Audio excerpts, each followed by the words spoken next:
biggest challenge ever when an alleged coup led to the death of hundreds of people.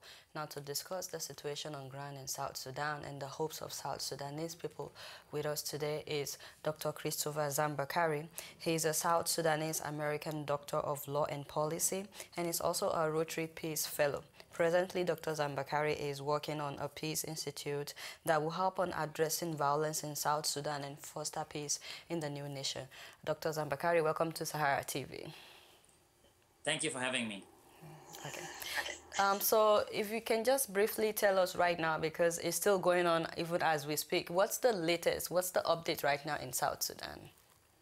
Well, we currently have foreign ministers from the region, East Africa, that have been deployed to South Sudan to sort of mediate between the different groups in the country.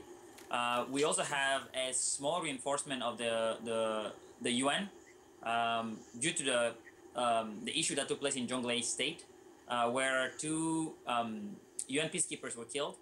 So we have that, and we also we're hearing about the deployment of the Ugandan Air Force that are currently supposedly patrolling in the capital city. So those are the latest development. And as you know, this thing it's changing by the minute, figuratively speaking. Do we know how many people have been killed since this started? Well, the reports that we're getting is a bit conflicting. The lower estimate says 400. The high estimate says 500. But really, it's been very difficult, especially since the UN had authorized their personnel not to leave their residence up until I think yesterday, where a sense of normalcy is returning to the capital. So it's been very difficult to sort of count the dead. But what we do know is roughly the exact number of internally displaced people in the capital city, because those that sought shelter within the UN compound. The numbers as of a couple of days ago were about 20,000 people, but the number of dead people has not been really published by the UN, for example, because it's been very difficult to count since everybody was staying at home, was advised to stay at home while the crisis was unfolding.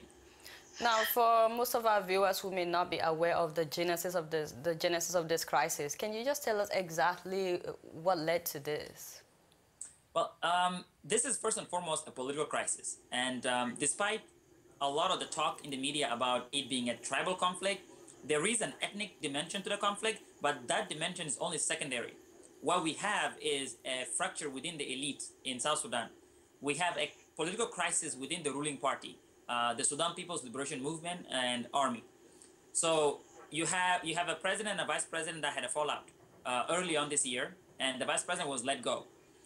And shortly after that, the government was dissolved and reconstituted. And then after that, we had a situation where the ruling party was also, the structure of the ruling party was dissolved. So this basically precipitated the crisis, because you had a group that basically said the president did not have the authority, the constitutional authority to do so. So this is something that has been simmering for a long time. You had a power struggle within the ruling elite, as I said earlier, and what we're seeing is a manifestation of that struggle. So it has a dimension that is at the top among the elites, and then it's sort of spilling over into the society at large, and that's where it's becoming even more dangerous. But what we've been hearing is that, oh, there was a coup, a failed coup, and also it's just tribal or ethnic fights. You're saying that it's more than that? It is. Because you have two narratives. Yeah, two narratives have emerged to explain the situation in South Sudan. You have the official narrative, what I call the government narrative, and the government claims that there was an attempted coup in the country, and the government claims that it's been responding to that attempted coup. Those in opposition, the vice president and many others, claim that the issue was not a coup. They deny an attempt for coup. But what they claim is that that the president has been ruling almost as a dictator, and that they needed reform of the political party. They needed the reform of the government. In other words, a crisis of governance, a crisis in vision. In other words, how to lead South Sudan, where to take South Sudan, and who is to lead the country in the future. So you have this conflicting vision of governance, and they claim that's one of the reasons why they spoke out. And the government is hanging on to this narrative that it was an attempted coup. So you have two different visions, competing visions of what happened. Is One from the opposition and another one from the government side. is oil involved in this conflict at all? Indirectly, the issue itself was power, but again, power. You can think of power and also the issue of access to resources. Oil indirectly, South Sudan does depend overwhelmingly on revenue from oil. But oil itself has fueled a lot of corruption in South Sudan, and the opposition claimed that there was mass corruption in the country and so forth. So I think oil played an indirect role, probably in corruption and stuff like that. But the fallout itself, the political crisis itself, is different. Although oil is one of the reasons, because oil has to do with the revenue and the allocation of that revenue and how it's been used or misused over the last several years. Being a South Sudanese, would you say that any other country is playing a role in this conflict? I'm just thinking about how are these people getting their arms? Where are they getting the weapons? Are they being sponsored by a third party? Well, here's what people need to understand. South Sudan has been at war with itself. The two Sudan, North and South, have been at war within since 1955. Decades. For decades. So the region itself is awash in weapon. Small Arms Survey did a study where they found out that there's an extensive possession of weapons in civilian possession. So the weapons are already in the region. And the situation has been very, very fragile for many years. So the fact that the weapon have been available and people have access to this weapon has made the situation even more explosive. At this moment, I don't know an involvement from a foreign country, from outside, but what we do know is that South Sudan, and Sudan for that matter, have had a proliferation of armed groups, proliferation of rebel groups, and of weapons. Weapons move between the region freely. So access to weapon is rather easy.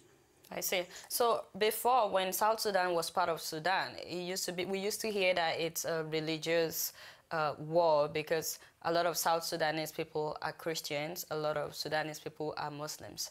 And then South Sudan became independent, and now we're hearing ethnic war.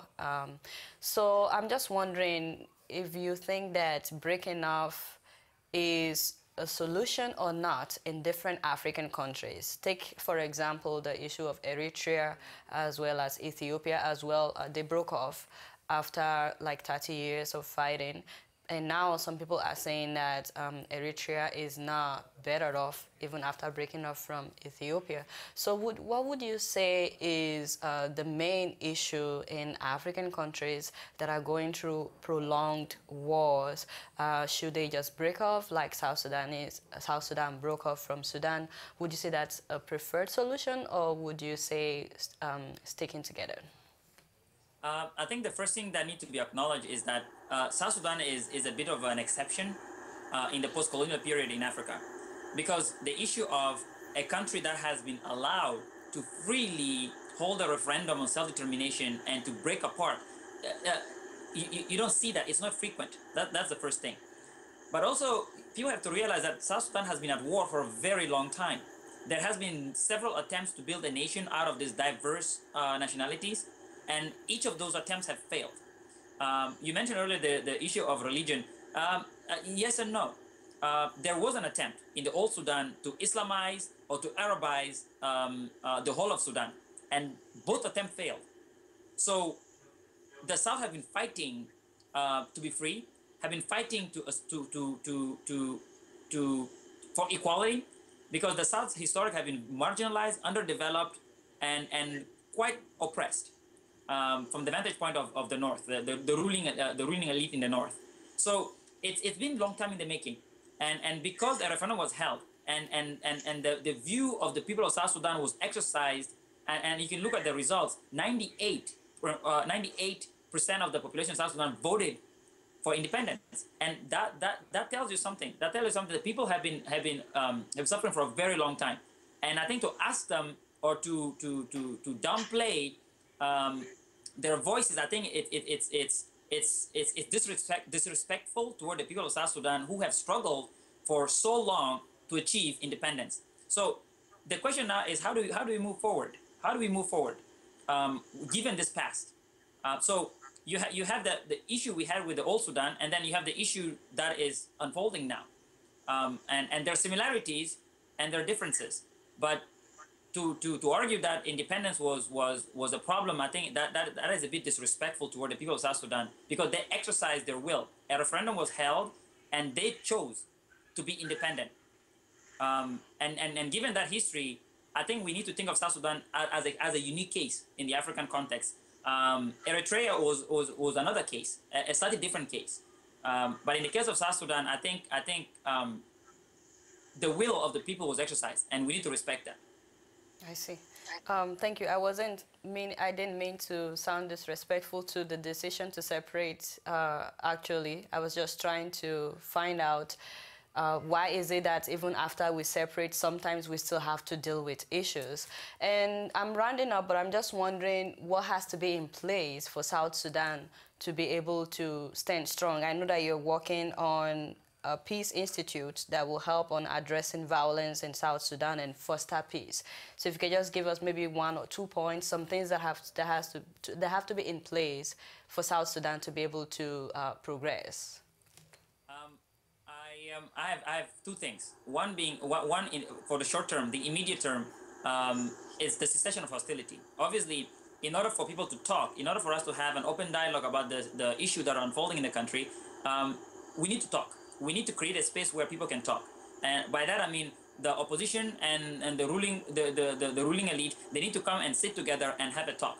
And they need to sort of come together and stop the hostility that is going on. That is in the immediate sense.